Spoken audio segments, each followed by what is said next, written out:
This is Make it plain. Make it plain. MIP With Masamela Matfumo. Mark Thompson. Make it plain. Get woke. I love to talk about Black history, especially when we're able to hear about subjects and topics we've heretofore not talked about. And, you know, a lot of people get a little lazy. They always talk about the same historical figures, the same subjects, much of which many of us know. The I Have a Dream speech was not the only event in Black history. Not knocking the speech, but, you know, they just things, there's so many things we don't know about. And when we talk about Black history should encompass both throughout the African world or the diaspora. That includes the continent. We're going to hear about a figure that many of us have not heard about before, but it's high time we do so. And especially these days, as I think all of us are moved to do more and learn more about the role of Black women in Black history throughout the world. And many, many times women were and have still been excluded. And while they were alive, women weren't given the recognition they deserve. For example, I just mentioned the I Have a Dream speech. Women weren't allowed to speak. Mahalia Jackson sang. Lena Horne got one line. She shouted freedom. It was very powerful. She shouted freedom into the microphone at Lincoln Memorial. But women who've always been the backbone of our movement around the world have not always gotten that recognition. And that is no different in Southern Africa.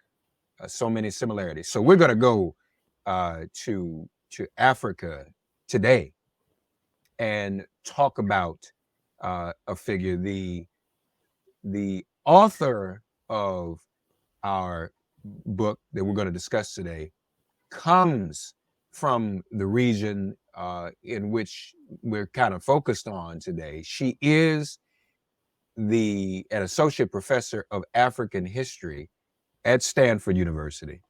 But this is her new book out just in time for this month. Written Out. We all know what that means, to be written out. Written Out, the silencing of Regina, Gelana, Twala. Joelle Cabrita joins us on Make It Plain. Dr. Cabrita, thank you for joining us. How are you? I'm doing very well, Reverend Mark. How are you? Just fine. It's a pleasure to have you with us. First of all, I do want people, we talked about it before we got started, but I want people to hear a little bit about your background. You are from Swaziland, correct? That is correct. My parents moved over when I was just a young child. My mother, who's now passed away, was South African, actually of Afrikaner heritage. So kind of this Dutch settler community in South Africa.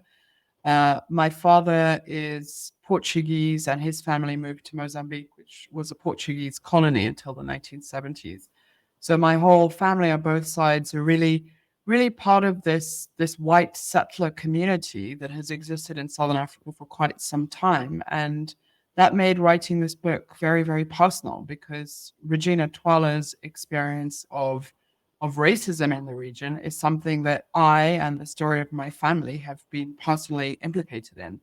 So these are not, these are not abstract topics for me. This is close to my heart. Well, tell us about her. Did your family have a relationship with her or know her at all? No. So by the time Twala died in 1968, this was kind of 15 years before my family would move to Eswatini. But so Swaziland was renamed Eswatini about 3 years ago. But I think what kind of really resonates for me is the way in which Regina Twala was incredibly critical of the white settler community in Swaziland. And Swaziland, I think, had always prided itself on being more progressive than neighboring South Africa on matters of race. So the racist segregation apartheid system never took hold in Swaziland in the way that it did in South Africa, that on paper, you could technically have more equality of the races. In practice, I think to be a Black person, to be a Black woman in Swaziland in the 50s and 60s was still incredibly challenging. And Regina Twala had a lot of very harsh words to say towards white liberals in Swaziland who thought that they were more progressive, more advanced than, these racist whites in South Africa who implemented apartheid. And she said, actually, you're no different. You don't allow, your Black counterparts real opportunities. You don't allow for progress. You're actually still restricting opportunities, even while you're talking about your supposed liberalism. So I think there's a lot there that being part of this white community growing up in Swaziland rings true, and I recognize in her criticisms. So tell us about her role in terms of education and her influence. So she is a remarkable woman who my book argues really is one of the major figures of 20th century African history, who's been completely written out of history. And that's a topic that we can maybe come to a bit later. But she was a pioneer. She pioneered and cleared the way for Black women in multiple categories throughout her lifetime. She was highly educated in an era where Black women were systematically denied education. She was only the second Black woman to graduate from the University of Witwatersrand in Johannesburg, which was then, and still is now, probably the most prestigious university in the country, maybe even on the whole continent. She was the first Black graduate in social sciences, which was a variety of anthropology and sociology. She was the author of multiple books. I have evidence from her letters, the papers she left behind, that she authored as many as 5 different book manuscripts. She was a prolific journalist. She wrote hundreds of newspaper columns and articles for press publications in South Africa, as well as in neighboring Eswatini. And in addition to being this really significant intellectual literary figure, which, just to stress, was so unusual for Black women of the 20th century, until the 1960s, there's only a record of 3 books, that's 3 books ever being published by Black female authors until the later decades of the 20th century. So to have someone like her, who was prolific and active in intellectual circles from as early as the 1930s, I think really begins to rewrite our history of what Black literature in South Africa looked like, and makes it clear that women like Twala were actually much more significant than is ordinarily assumed to be the case. So she was this kind of intellectual figure, but she was also a political giant. She, in the 1940s and 50s, became very active in the politics of the African National Congress, the ANC in South Africa. The racist apartheid government was voted into power in 1948. So Black resistance really began to grow throughout the 50s. She was a close personal friend of both Nelson Mandela and his then wife, Winnie Mandela. In fact, Nelson Mandela would represent her in her divorce case against her second husband. Her home in Orlando, Johannesburg, was near the Mandelas. And she became very involved in the Defiance Campaign, which was the largest nonviolent resistance movement that South Africa's ever seen. She was actually arrested for her role in the Defiance Campaign, spent some time in jail. And it was in response to this kind of worsening political situation in South Africa that she did what many Black South African intellectuals and figures of the middle class did, which was she exiled herself. So she took the decision to move to neighboring Swaziland. Her husband was from Swaziland. She had a research grant, a very prestigious award that allowed her to conduct anthropological research in Swaziland. And so in the mid-50s, when she was in her mid-50s, she moved to, what was a new country for her, and remained there until her death at the end of the 1960s. And it was then that the second chapter in her political life came, and she transferred all of her determination to fight racism in South Africa into protesting against continued British colonial rule in Swaziland. And she argued amongst, company with many others, that Swaziland should be independent. And she was one of the founding members of Swaziland's first political party in 1960. And she was really this kind of lone woman in meetings, settings, associations, always dominated by men. She was this lone woman arguing for the right of Swaziland to have self-determination and to exist as its own right in a independent nation state form. So she's just this remarkable political, intellectual, literary pioneer who was, almost always the only woman at the table in these very kind of patriarchal, male-dominated societies. A powerful story and a powerful history. Tell us a bit about. Well, first of all, we can't see her writings for the most part. Is that? Yeah. So I mentioned that she wrote as many as 5 different books, and I have evidence of this from her letters. And, another remarkable fact about Regina Twala, she's left behind one of the most unusual and important archives of love letters that exist in African history, to my knowledge. So she and her second husband, Dan Twala, who was a significant sporting and cultural figure in his own right, they exchanged nearly 1,000 letters over a 30-year period from the 1930s until her death in the 60s. And together, these letters are a chronicle not only of their love life, but also of all the key political and cultural moments of the day. And so she has left behind this really remarkable, truly unusual testimony or chronicle to her life. So in these letters, she talks about the book manuscripts that she's working on. The tragedy is that they've all been lost to us, all except one complete manuscript, which, I can come to that in a moment and speak about that. But her publishing career was a story of failure. It was a story of approaching publisher after publisher, both in South Africa, then Swaziland, then internationally, pleading for her work to be published, saying she wanted nothing more than it for to find an audience, but only to be turned down and rejected by publisher after publisher. So these manuscripts kind of languished in her home. And, the way that personal archives work is that after the person's death, stuff gets lost. Family members don't necessarily realize how important or historically significant documents are. And unless you have someone who's really dedicated to keeping track of all these papers, stuff just goes missing. So all of her manuscripts, except one, have been lost to us due to the failure of the publishing industry to recognize the value and importance of what was being placed before them. So it's a real tragedy in that respect. What we do have access to, though, in addition to this one surviving manuscript, are all the columns and the articles that she wrote for newspapers.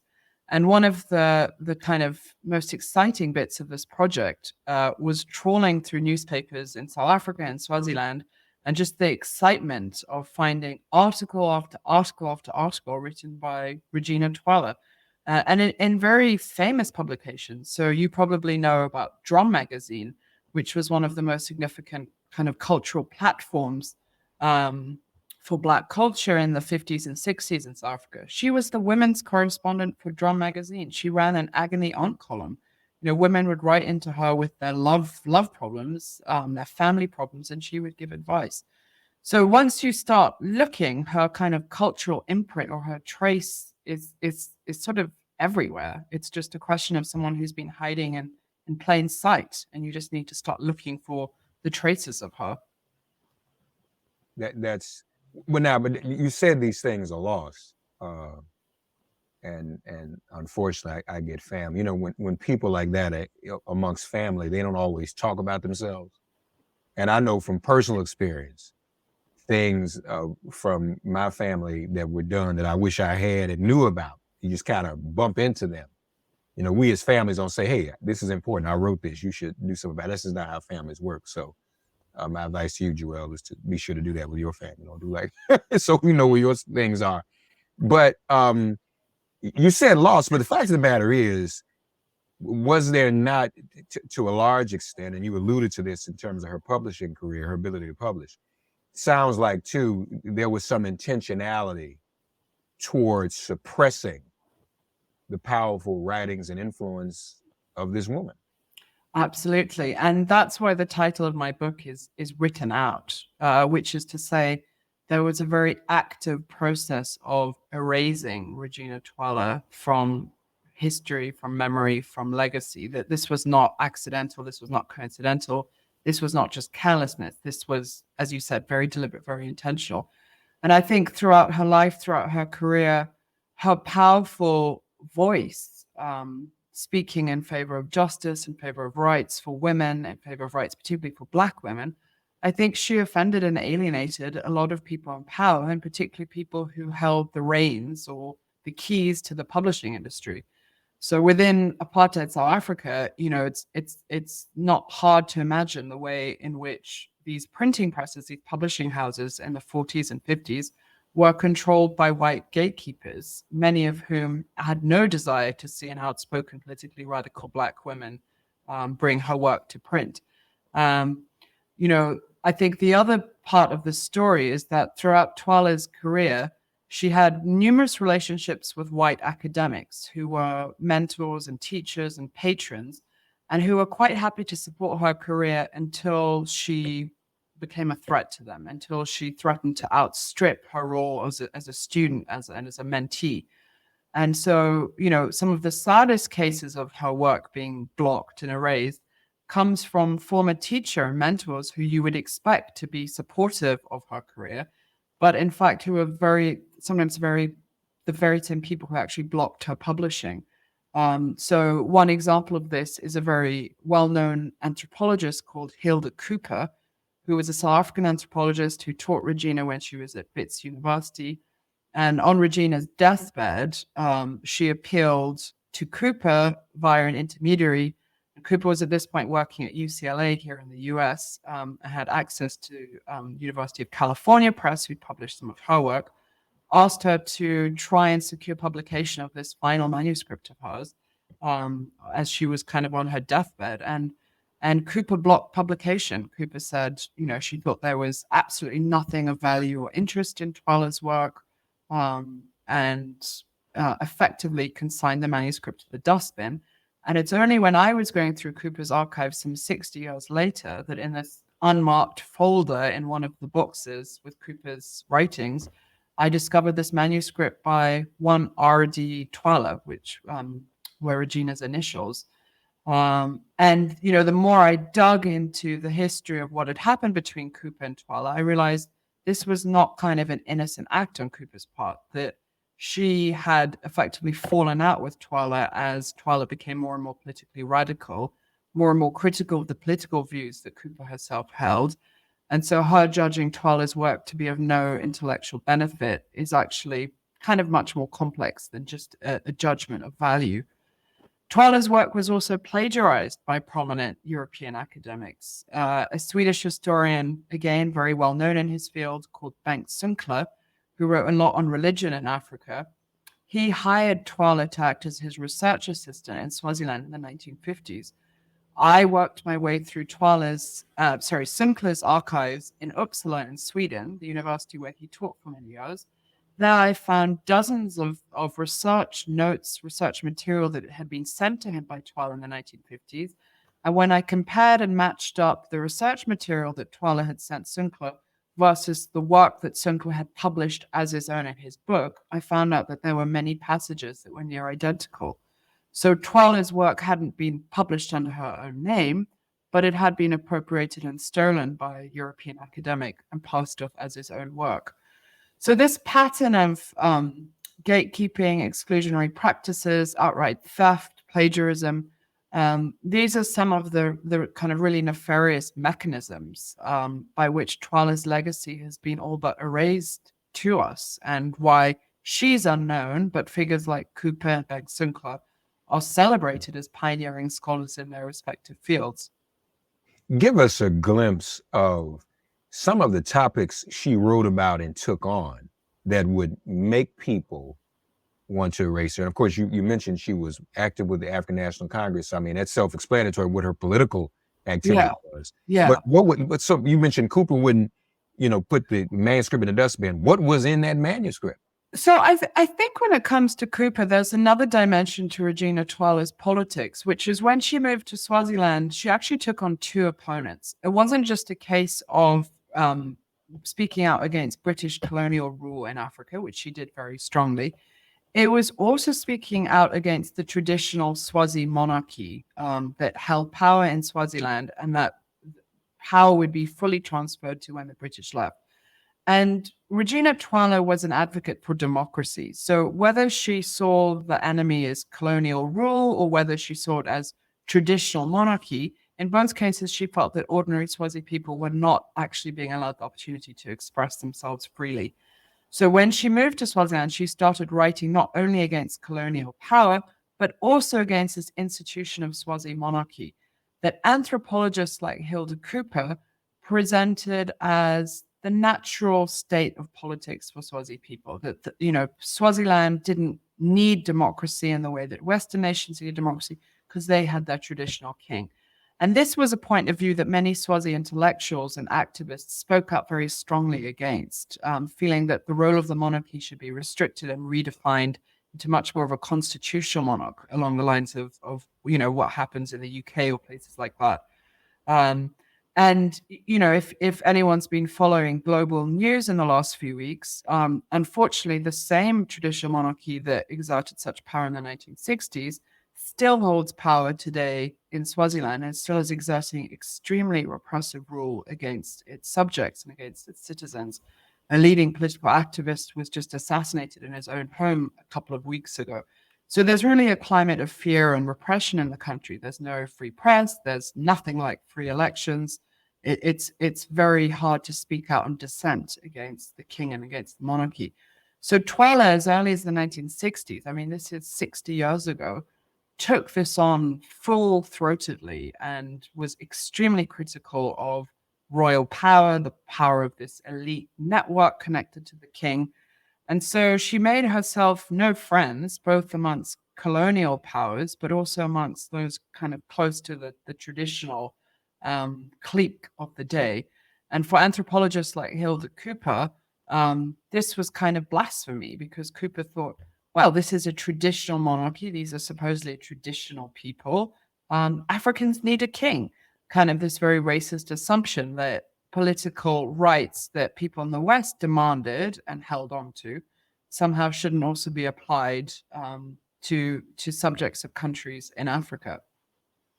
Not to mention, whatever traditional monarchies existed in Africa, most certainly were already undermined by colonialism. Absolutely. So you can't really just go back and reset that clock once that's already been corrupted. But that's a whole nother show. Yeah. But that's a very interesting perspective and very courageous of her to call that out when she did. Not surprised. She was a feminist too, wasn't she? She was absolutely a feminist, and I think women and women's rights were always at the forefront of her mind. She was never calling out these political systems purely kind of in principle or in theory. She was always calling them out for the way in which women suffered under these respective oppressive regimes. She was interested in the plight of Black women in cities like Johannesburg, whom urban segregation, apartheid law effectively drove out from cities. She was interested in the plight of women in Swaziland under this kind of repressive traditional system who weren't allowed to speak in public, who had no voting or inheritance rights in their own name. So she was always very, very attuned to kind of how women in particular experienced life. And I think this was really born out of her own personal experience. She was born and grew up as a woman in a century that was hard for women. She struggled to be educated. She struggled with 2 marriages, both of whom her husbands cheated on her, were kind of sexually unfaithful. And as a woman of the 30s and 40s, it was just expected that you would put up with this. That was kind of breathtaking double standards in terms of sexual norms and morality. And she was brave. She divorced her first husband. She lived separately from her second husband. And this was a period when it was incredibly taboo and stigmatized to kind of speak up and object to what your husband was doing.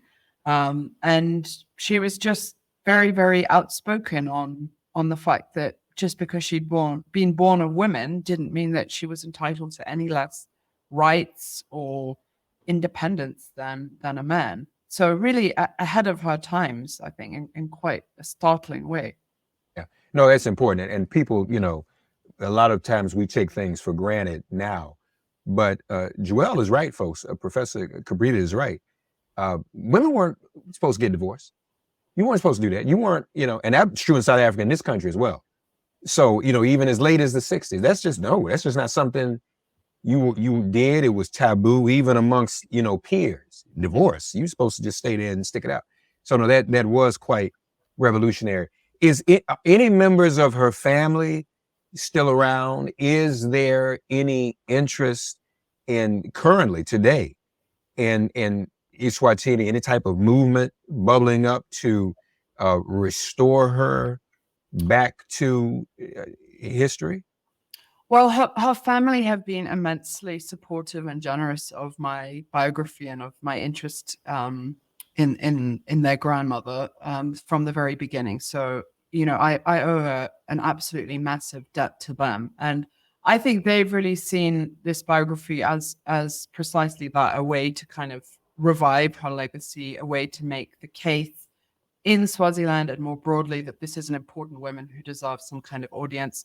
Um, Twala had one child who very sadly died early in a car accident, but he has a surviving daughter who's Regina Twala's granddaughter, and she's been kind of a mentor to me and a guide to me in terms of telling the story of her grandmother. We're actually planning some launch events in Swaziland in June or July in our summer. But as I mentioned, the political climate actually makes this quite difficult. This is still very sensitive politically to memorialize, commemorate, celebrate a woman who was so critical of the monarchy in her own political views.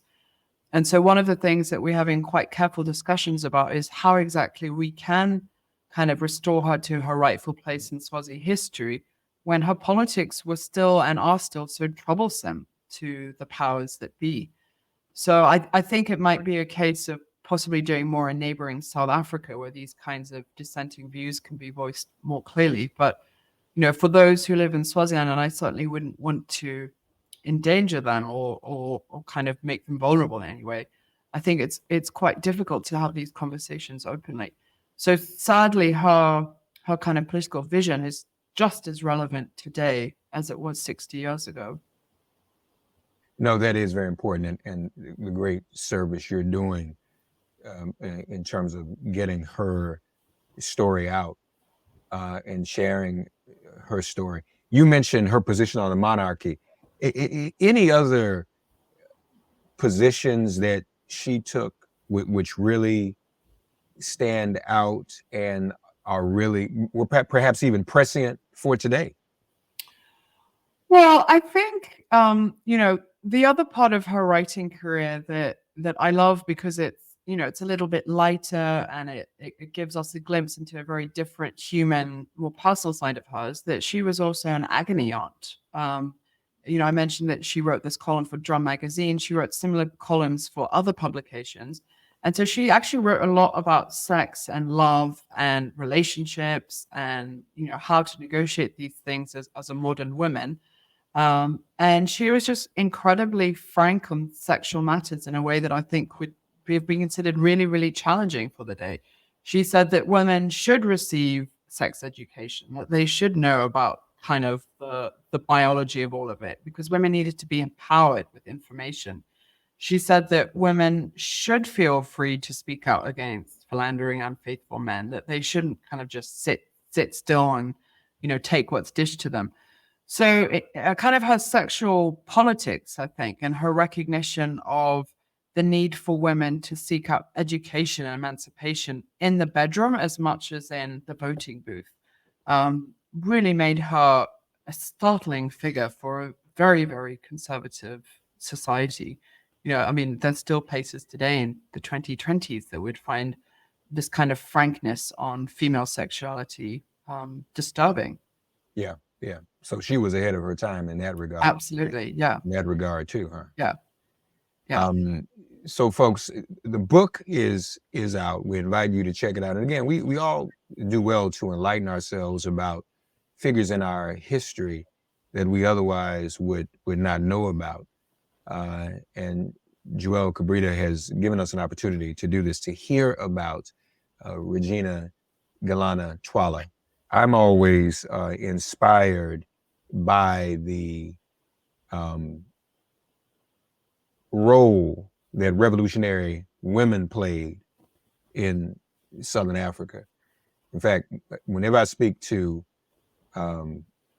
women's groups, Joel, especially women who are activists, I remind them of what the women in South Africa used to say to the apartheid regime. Now you have touched the women, now you have struck a rock. And it seems to me that in her time, Regina Gelana Twala was one of those rocks, wasn't she? She was a rock of the revolution. Absolutely. I think that's a really beautiful way of putting it. And you mentioned she knew the Mandelas. She did know the Mandelas. So her house in Orlando Township, which was a residential part of Johannesburg, was just a few streets down from the Mandelas. She actually attended the same, before her time at university, she did a diploma in a school of social work. That was the same school of social work that Winnie Mandela would later, a few years afterwards, go on to qualify at. She was involved in many of the same church circles, and then later kind of in the same political circles. Mandela represented her in her divorce case against her second husband.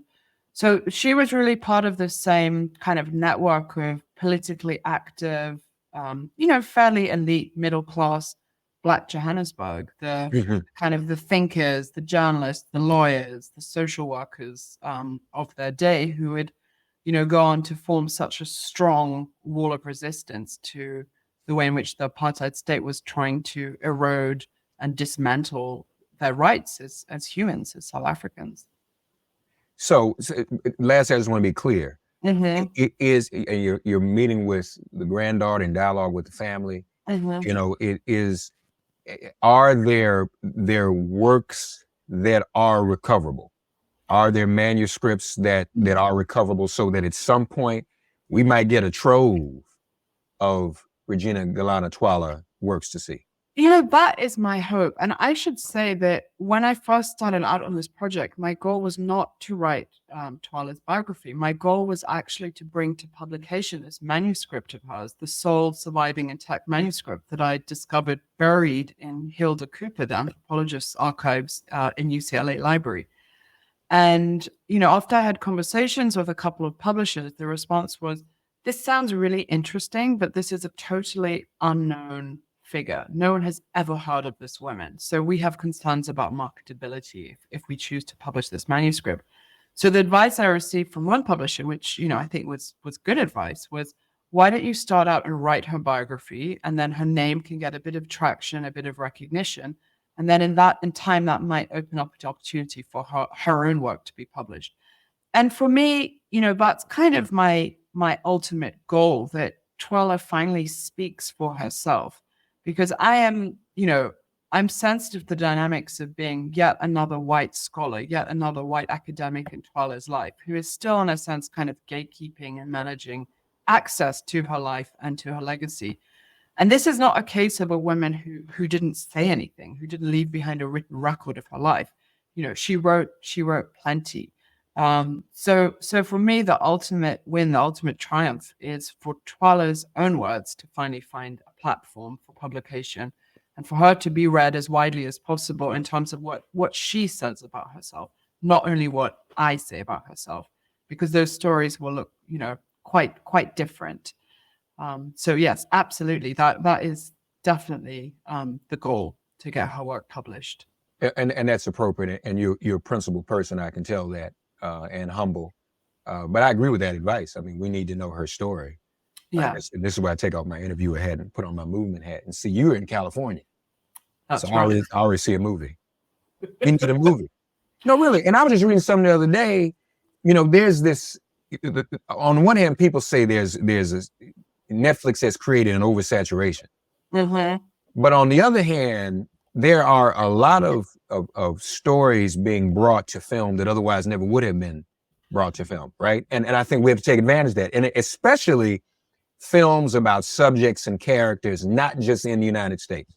I think that's, I think that's absolutely true. And, there is something kind of cinematic about her life. And the fact that her 60 years on Earth spanned one of the most kind of turbulent, politically important periods in human history. That, you know, she lived through the rise and the fall of apartheid, and she lived in the period that saw many African countries going from being colonies to coming into their own independent statehood.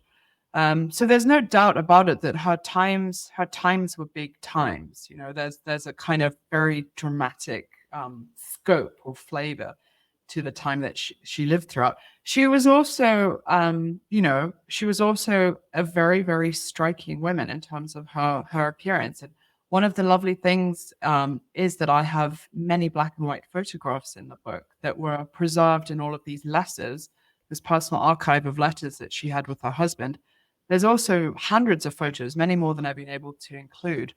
And just the sort of visual insight that these photographs give us into these kind of very intimate corners of Black life in South Africa during apartheid are just fantastic. I mean, they're photos of she and her husband swimming in swimming suits on the beach, going for drives, going for walks, hugging each other out and about in town. So it's just this really lovely, intimate, informal kind of literally snapshot of what their lives were like. And she was she was many things. She was a serious intellect and political activist, but she was also a very beautiful, stunning woman. So I can just think of all the film stars who recruit to play her. Absolutely. No, that would be great. And one other thing, she was also a religious person too, wasn't she? She was absolutely a religious person. So she was raised and grew up in the Methodist faith in South Africa.